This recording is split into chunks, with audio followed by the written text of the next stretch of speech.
देखिए परमाणन अंकेक्षण के रीढ़ की हड्डी है।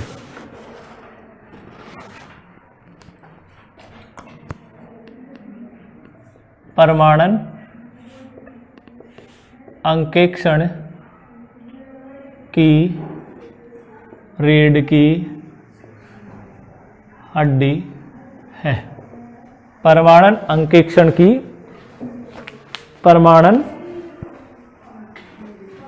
अंकेक्षण की रीढ़ की हड्डी है। लिखिए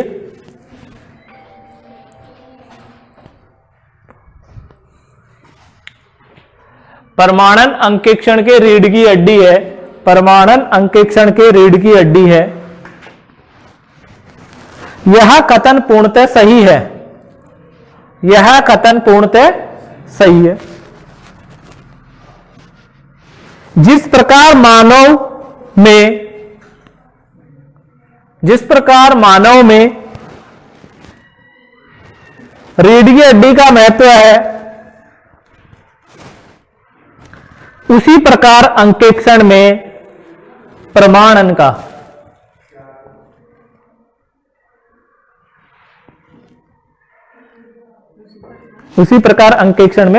का रीढ़ की हड्डी के सारे ही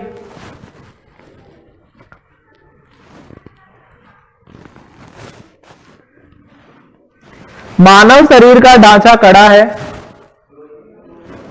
रीढ़ की हड्डी के सहारे ही मानव शरीर का ढांचा खड़ा है।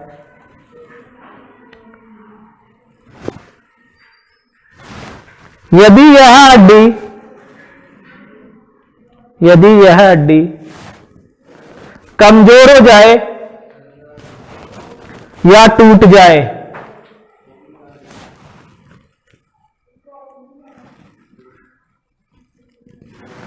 तो मानव शरीर की सब क्रियाओं पर प्रभाव पड़ता है।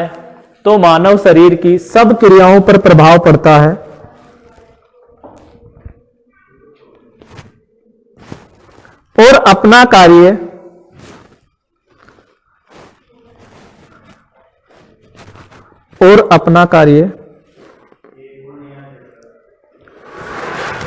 कार्य इच्छित लक्ष्यों के अनुसार नहीं कर सकता।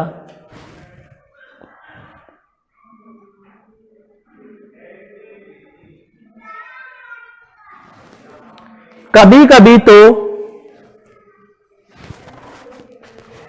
हड्डी बिल्कुल टूट जाने पर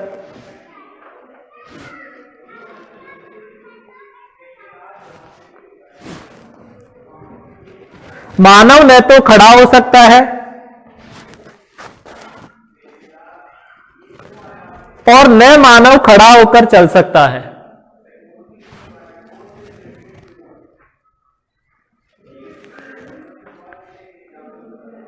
यही हालत अंकेक्षण प्रक्रिया में प्रमाणन की है।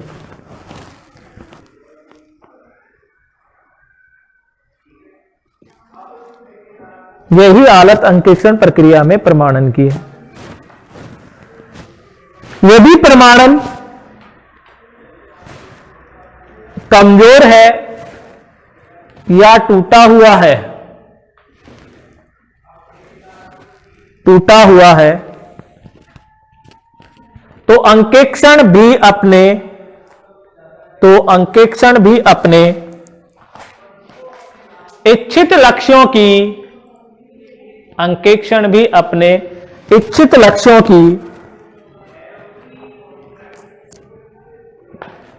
प्राप्ति में असफल रहता है। प्राप्ति में क्या रहता है? असफल रहता है।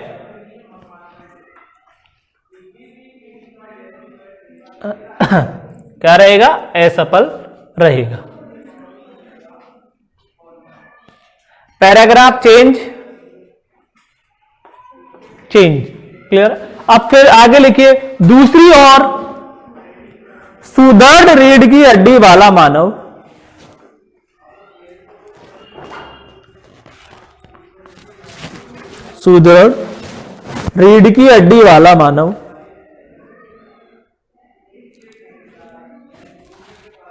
अपने इच्छित लक्ष्यों के अनुसार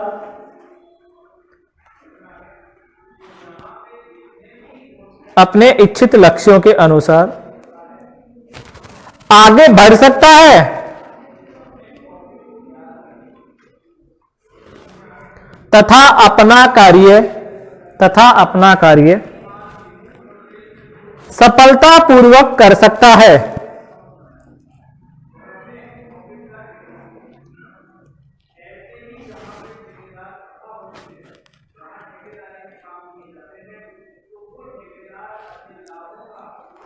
घूमने फिरने में उसे कोई बाधा उत्पन्न न होगी। घूमने फिरने में उसे कोई बाधा उत्पन्न न होगी। इसी प्रकार सुदृढ़ प्रमाणन होने पर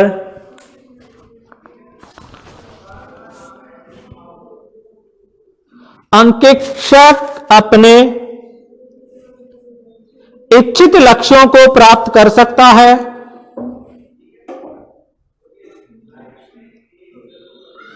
अंकेक्षक अपने इच्छित लक्ष्यों को प्राप्त कर सकता है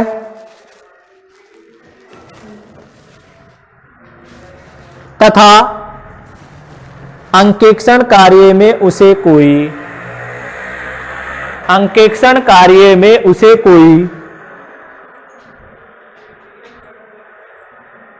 कोई बाधा उत्पन्न न होगी।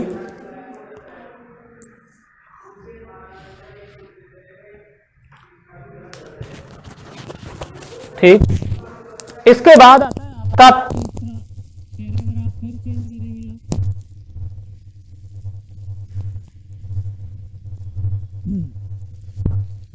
और आगे लिखिए, एक ऐसे मानव की कल्पना की जाए। तीसरे पैराग्राफ चेंज। एक ऐसे मानव की कल्पना की जाए जिसके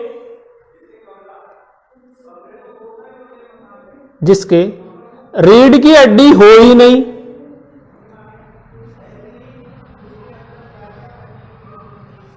यह रीढ़ की हड्डी हो ही नहीं। यह असंभव तो अवश्य प्रतीत होता है। यह असंभव तो अवश्य प्रतीत होता है,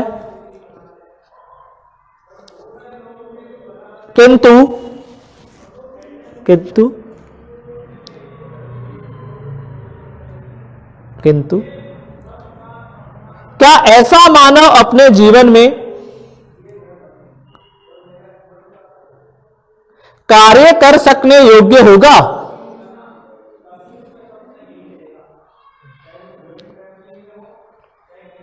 उसका जीवन तो बेकार होगा।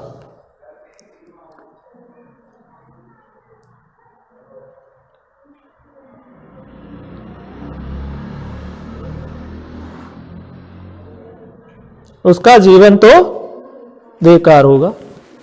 इसी प्रकार यदि अंकेक्षण से प्रमाणन को हटा दिया जावे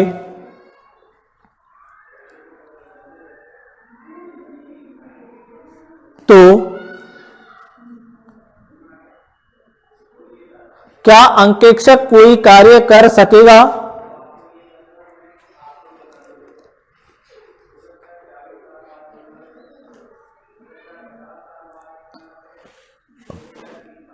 प्रमाणन के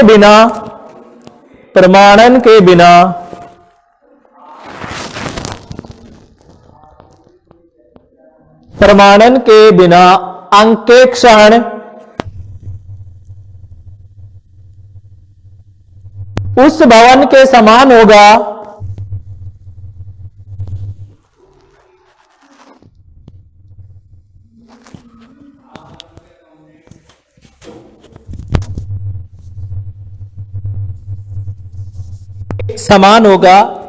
जो कि बिना नींव के बनाया गया है।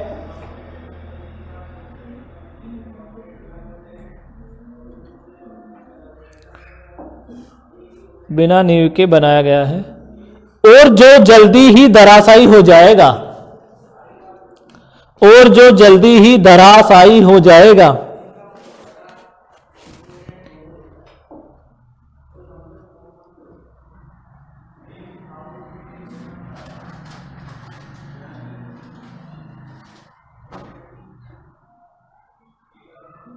अतः प्रमाणन को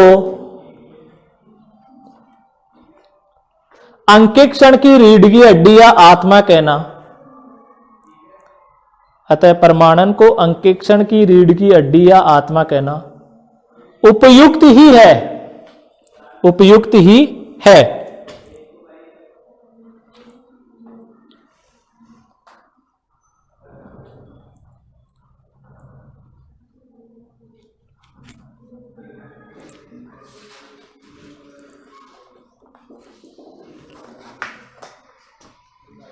ये आपका क्या हुआ, प्रमाणन अंकेक्षण की रीढ़ की हड्डी। देखिए ये पर्सन जब भी एग्जाम में आए आपके, तो आपको इसको 3 तरीके से एक्सप्लेन करना है कि प्रमाणन अंकेक्षण की रीढ़ की हड्डी है। पहले आप इसमें ये कहोगे कि ये कथन क्या है, पूर्णतः सही है। तो पहले पैराग्राफ में आप लोगे कि एक मानव के रीढ़ की हड्डी क्या है, कमजोर है या टूटी हुई है।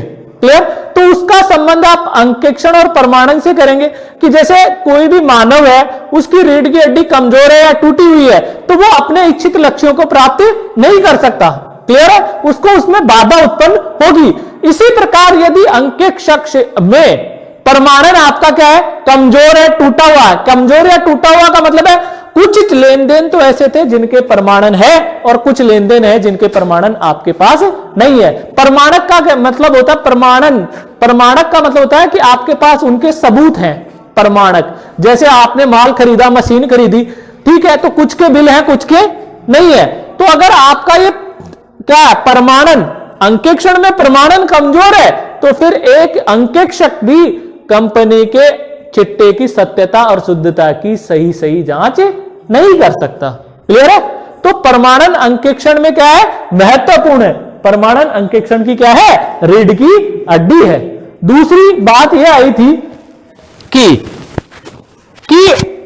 सुदृढ़ रीढ़ की हड्डी, सुदृढ़ रीढ़ की हड्डी। दूसरा पैराग्राफ बताएंगे आप कि दूसरी ओर हम ये कल्पना करें कि सुदृढ़ रीढ़ की हड्डी वाला मनुष्य अपने इच्छित लक्ष्यों को आसानी से क्या कर सकता है, प्राप्त कर सकता है, सफलता पूर्वक प्राप्त कर सकता है। उसे कहने का मतलब उस व्यक्ति को घूमने फिरने में किसी प्रकार की कोई बाधा उत्पन्न नहीं होगी।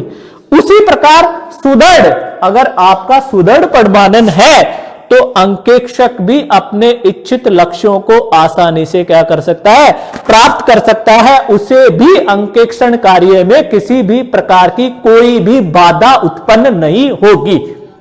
वो चिट्टे की सत्यता और शुद्धता की जांच सही कर सकता है यदि उसमें आपका क्या है, प्रमाणन है। तीसरी बात आपको पैराग्राफ में यह बतानी है कि हम ऐसे मानव की कल्पना करें, हम ऐसे मानव की कल्पना करें कि जिसके रीढ़ की हड्डी ही नहीं है। अब रीढ़ की हड्डी नहीं है तो यह बात तो कहना असंभव लगती है, असंभव अवश्य प्रतीत होती है। वैसे रीढ़ की हड्डी तो सभी में होगी, लेकिन हम कल्पना कर रहे हैं कि किसी मानव है और उसमें क्या है, रीढ़ की हड्डी नहीं है, तो वह ऐसा मानव, तो ऐसे मानव का तो जीवन ही क्या होगा, बेकार होगा। अर्थात ऐसा मानव जिस प्रकार से एक गीली मिट्टी का लथोड़ा होता है, उस लथोड़े के समान होगा, एक जगह पड़ा रहेगा। पड़ा रहेगा कि नहीं पड़ा, वो ना तो उठ सकता है, ना घूम सकता है, ना फिर सकता है। क्लियर?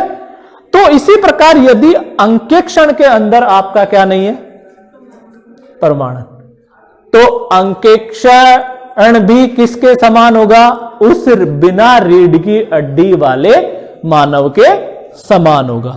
क्लियर? अर्थात आप बिना प्रमाणन के अंकेक्षण कार्य कर ही नहीं सकते। इसलिए आपको कहा, अतः प्रमाणन को अंकेक्षण की रीढ़ की हड्डी कहते हैं, प्रमाणन को अंकेक्षण की आत्मा कहते हैं, प्रमाणन अंकेक्षण का सार है। क्लियर?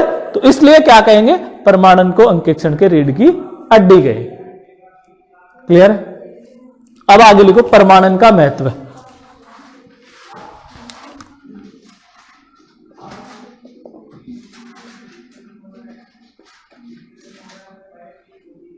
नंबर 1,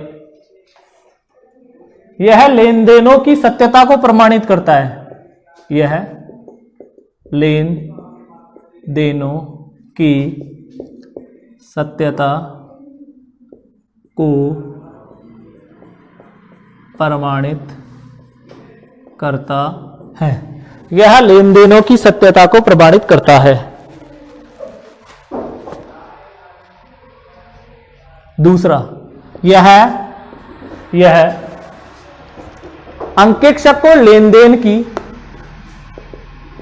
अंकेक्षक को लेन देन की प्रकृति, लेन देन की प्रकृति के बारे में बताता है, बारे में बतलाता है। नेक्स्ट लिखिए, यह लेन देन की अधिकृतता को निश्चित करता है। यह लेन देन की अधिकृतता को निश्चित करता है।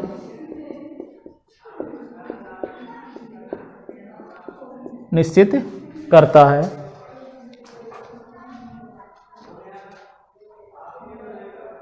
यह अंकेक्षक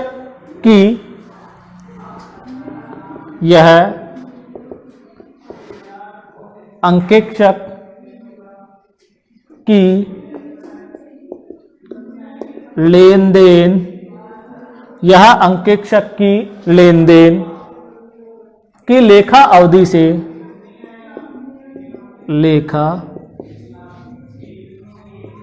से लेन देन की लेखा अवधि से संबद्धता को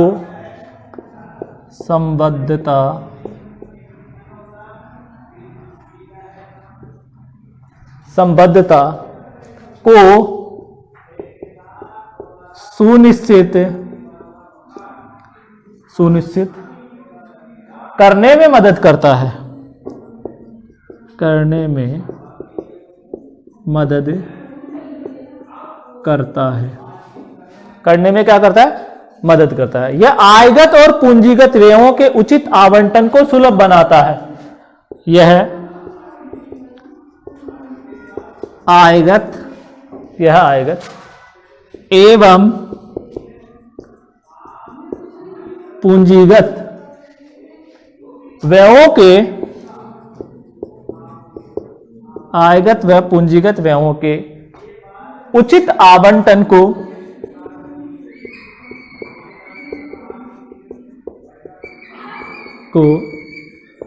सुलभ बनाता है। नेक्स्ट, यह अशुद्धि व कपटों का पता लगाता है। यह अशुद्धियों एवं कपटों का पता लगाता है। कपटों का पता लगाता है। नेक्स्ट, उचित लेखांकन सुनिश्चित करना।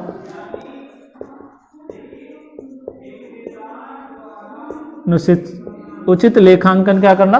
सुनिश्चित करना।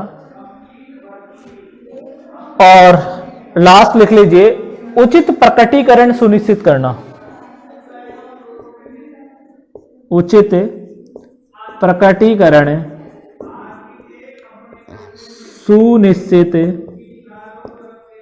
सुनिश्चित करना।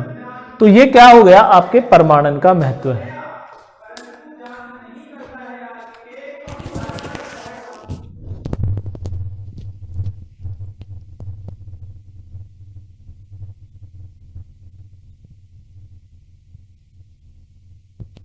उचित प्रकटीकरण सुनिश्चित करना।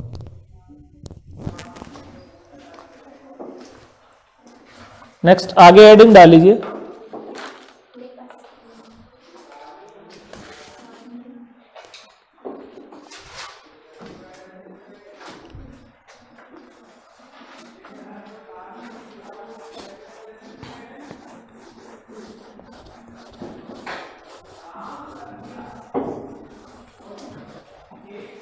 देखिए परमाणन के संबंध में, नेक्स्ट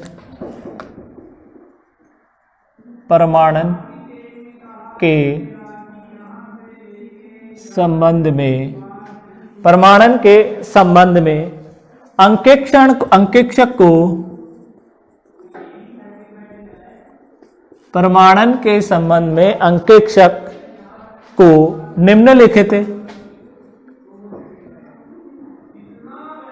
निम्नलिखित बातों का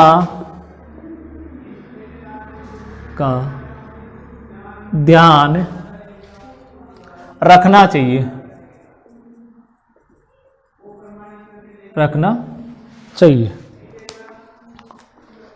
निम्नलिखित बातों का ध्यान रखना चाहिए।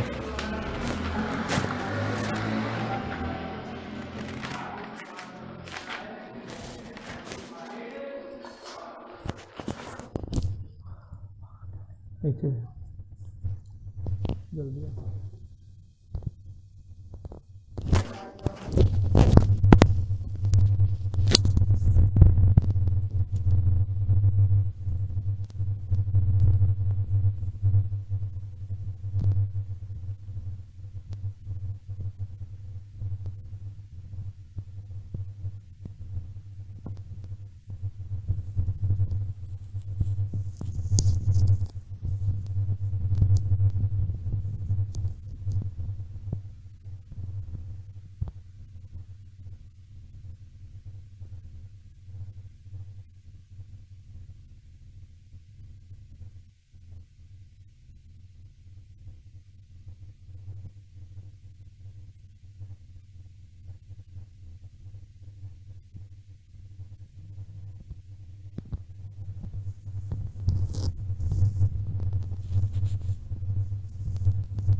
लिखिए। देखिए परमाणन के संबंध में अंकेक्षक को निम्नलिखित बातें, जब भी कोई भी अंकेक्षण क्या करेगा, परमाणन करेगा, और परमाणन क्या होता है, लेन देन की सत्यता की पुष्टि करना ही। जो भी प्रारंभिक लेखे की पुस्तक है उनमें जो भी लेन देन वगैरह हुए हैं उनकी सत्यता की, वो सही हुए हैं या नहीं, उनकी सत्यता की पुष्टि करना, उनको प्रमाणित करना ही आपका क्या कहलाता है, प्रमाणन कहलाता है। तो जब भी एक अंकेक्षक क्या करेगा, प्रमाणन करेगा अंकेक्षक, तो उसे कौन कौन सी बातें ध्यान में रखी जानी चाहिए। नंबर 1, प्रमाणकों को उचित रूप में फाइल करना।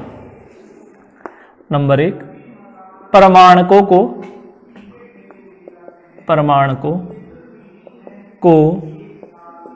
उचित रूप में फाइल करना।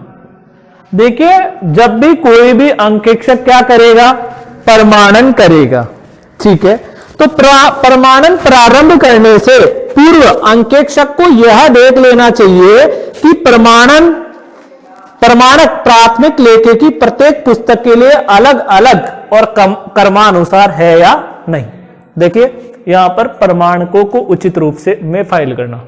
जब भी कोई भी अंकेक्षक है वो अंकेक्षा प्रमाणन कर रहा है, तो प्रमाणन करने से पूर्व उसको यह देख लेना चाहिए कि जो भी वो लेन देनों का प्रमाणन कर रहा है उन लेन देनों से संबंधित उसके पास सारे प्रमाणक क्रमानुसार फाइल में है या नहीं। पहली बात क्लियर हो गई बात। दूसरी बात लिखिए, प्रमाणकों की जांच के संबंध में परीक्षण जांच प्रणाली को अपनाना। प्रमाणकों की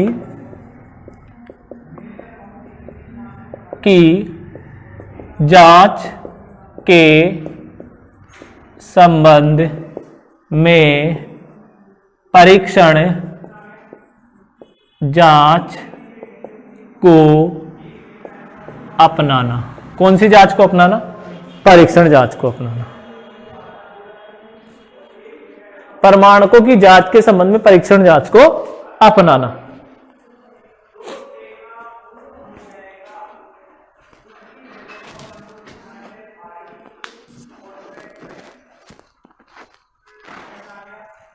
देखिए, संस्थाएं एक तो बड़ी होती है और एक क्या होती है? छोटी संस्था होती है। क्लियर? तो जो छोटी संस्था होगी उसमें तो प्रमाणन कार्य जल्दी ही क्या होगा? समाप्त हो जाएगा। लेकिन बड़ी संस्था है, उनमें बहुत ज्यादा लेन देन होते हैं, तो उन सबका प्रमाणन करना बहुत बड़ी बात है। तो उसके लिए अगर आपके वहां पर आप क्या कर सकते हो? परीक्षण जांच के आधार पर बाई नमूने के तौर पर आपने कुछ लेन देनों के प्रमाणकों से उनकी क्या कर ली?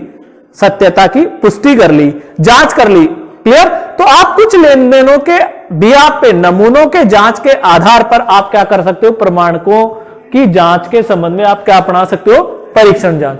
प्रत्येक प्रमाणकों की जांच न करके आप कुछ चुने हुए प्रमाणकों की भी क्या कर सकते हो? जांच कर सकते हो। और ऐसा तभी करेंगे जब वहां पर आंतरिक नियंत्रण की प्रणाली विद्यमान है। अर्थात पहले से कंपनी में आंतरिक जांच होती है, आंतरिक अंकेक्षक होता है, तो वहां आप परीक्षण जांच को अपनाकर अपने कार्य को पूरा कर सकते हैं। क्लियर हो गई बात? ठीक है। उसके बाद आपका लिखे नेक्स्ट थर्ड नंबर, प्रमाण पत्रों का लेखों से मिलान करना।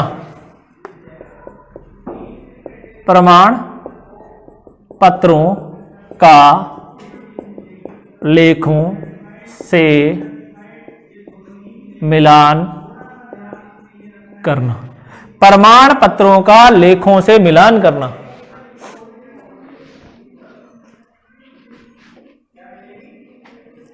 आपने देखिए सबसे पहले तो उनको फाइल में लगाया, ठीक है। फिर आपने क्या किया? परीक्षण जांच अपना ली, भाई मैं परीक्षण जांच करूंगा प्रमाणकों के संबंध में। फिर आपने जो प्रमाण पत्र थे, आपके जो प्रमाणक थे, उनका लेखों से मिलान करना। फिर आप जो आपके पास जो भी प्रमाणक थे, जो भी आपकी बीजक है, रसीद है, जो भी आपके पास बिल है, उनको आप लेखों से क्या करोगे? मिलान करके देखोगे कि जो बिल में है उसी के अकॉर्डिंग आपने लेन देन किया है या नहीं किया। क्लियर हो गई बात? चौथा लिखिए, मिलान करते